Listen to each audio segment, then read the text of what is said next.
1,500 civilians, hidden in dark caves. What they told Marines changed everything. In 1945, U.S. Marines discovered 1,500 Japanese civilians hiding deep inside Saipan's caves. They were starving, afraid, convinced Americans would harm them. Propaganda had filled their minds with fear. But when Marines offered food and safety, everything changed. The civilians began to speak. What they revealed exposed the lies they'd been told. Their reactions showed the power of kindness over cruelty. This is what those survivors said and what it meant for the war that saving them was only the beginning. The discovery. Saipan, 1945.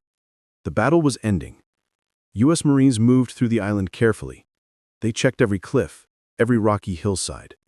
They expected hidden soldiers. But then they heard something strange. Voices, crying, coming from deep inside the caves. The Marines stopped. They listened closely. These weren't soldiers. These were families, women, children, old people. Over 1,500 civilians hiding in the darkness. The Marines called out in Japanese, "We won't hurt you. Come out, you're safe now." Silence.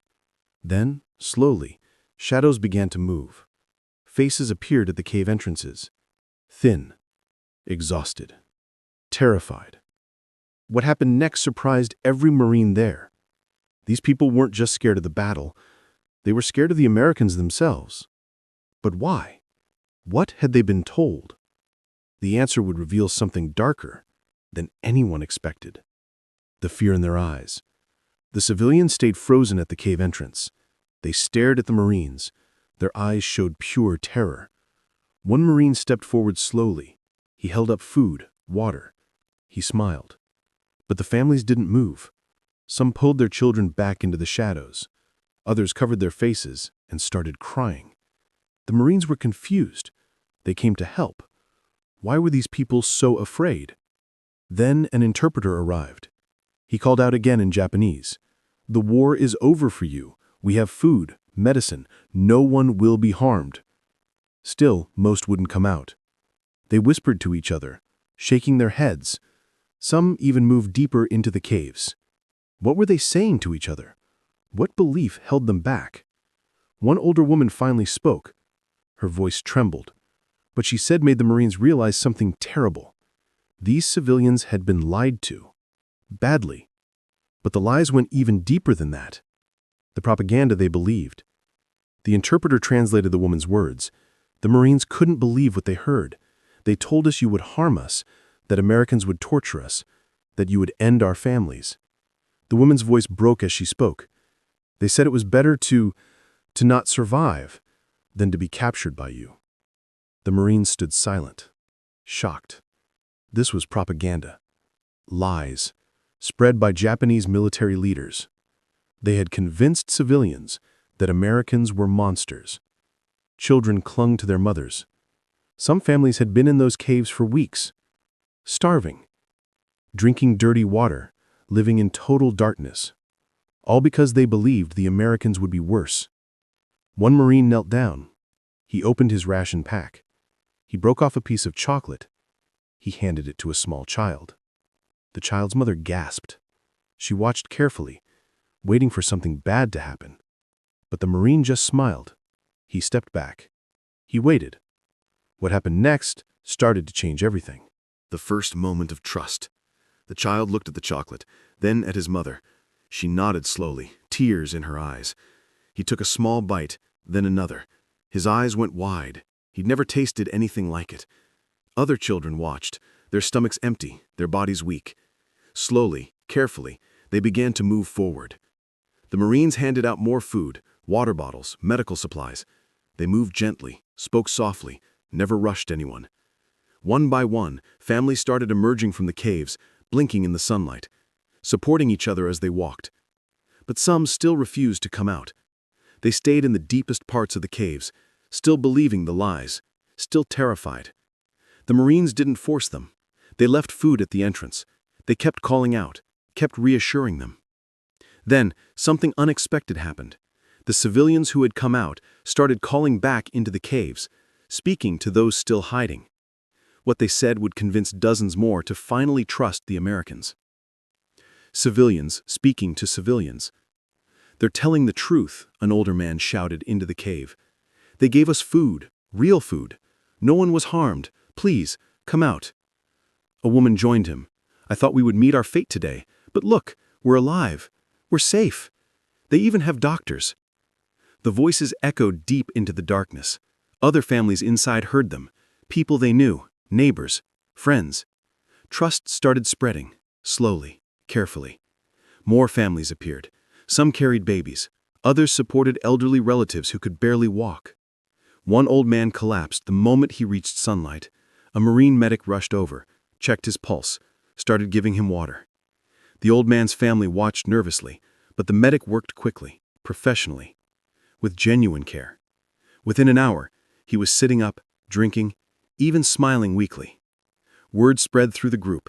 They have real medicine, real doctors. They actually want to help us. But the biggest revelation was still coming. Something one woman would say, the woman who spoke the truth. Her name was Kimiko. She was a teacher before the war. She stepped forward and spoke clearly to the interpreter. "We were told lies, every day, on the radio, in meetings. Our own military told us Americans were devils." She paused, looked around at the Marines, at the food, the medical supplies, the kindness. "But devils don't share their food. Devils don't help the weak. Devils don't smile at children." Her words hit hard. The interpreter translated them carefully. Some Marines felt anger at the propaganda machine that caused this suffering.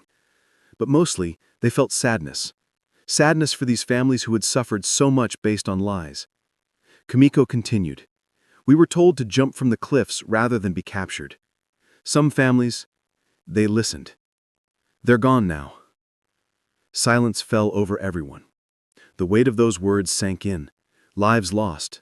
Families destroyed, all because of fear created by lies.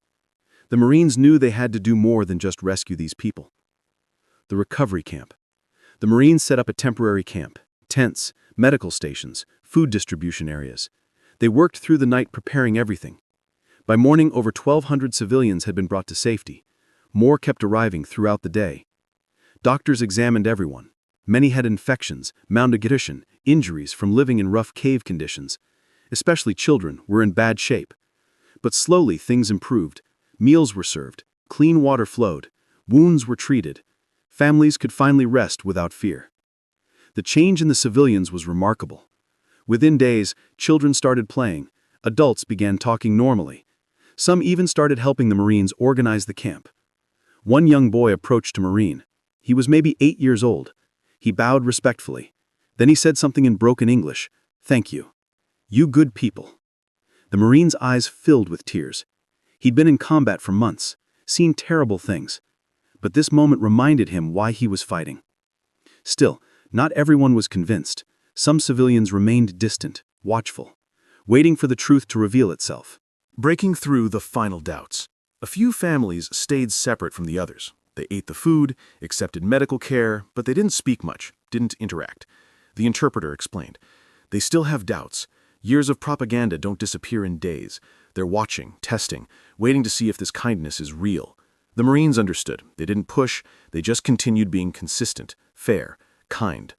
One afternoon, a Marine noticed a little girl watching him. She was maybe 5 years old. She'd been badly hurt when she fell in the cave. The medics had bandaged her arm. The Marine pulled out a piece of paper. He started folding it, origami. He'd learned it from a Japanese-American soldier in his unit. He folded carefully, precisely. Then he held up a paper crane. The little girl's eyes went wide. She stepped closer, reached out, took the crane gently. She ran to her mother, showed her. The mother looked at the Marine, really looked at him. For the first time, she smiled. What they said to each other. As weeks passed, the civilians began opening up. They talked among themselves about what they'd experienced, what they believed, what the truth actually was. The interpreter shared some of their conversations with the Marines. They're saying they were told America wanted to destroy Japan completely, that no Japanese person would survive if America won. Another civilian, a former shopkeeper, spoke up. "We heard Americans would burn our cities, take our land, make us serve them forever. But instead," he continued, "they feed us, heal us, even play with our children." The disconnect between propaganda and reality was massive. Families discussed it constantly. Some felt anger at their own leaders for lying, others felt shame for believing the lies so completely. But mostly, they felt relief. Relief that they'd survived, that their children were safe, that the future might actually be okay. One elderly man summed it up simply: "We were told to fear them. Instead, they showed us kindness. That is the real truth." His words spread through the entire camp. The lasting impact. The rescue at Saipan changed perspectives on both sides. Marines saw the human cost of propaganda. Civilians learned that enemies could show humanity. When the war finally ended months later, many of these same civilians spoke out. They told their stories, shared the truth about American treatment, helped counter ongoing propaganda. Kimiko, the teacher, became an advocate for peace. She spent years teaching young people about the dangers of believing lies without question. The Marines who participated never forgot that day. Many said it was the most important mission of their entire service, not because they fought, but because they saved lives through simple human decency. Over 1,500 people survived because a few Marines chose kindness over suspicion, because they saw frightened families instead of enemies. That chocolate bar shared with a child, that paper crane folded with care, those small moments of humanity mattered more than anyone realized. They proved that even in war's darkest moments, truth and kindness can break through the strongest lies. The Marines' rescue of Japanese civilians during World War II showed real compassion during terrible times.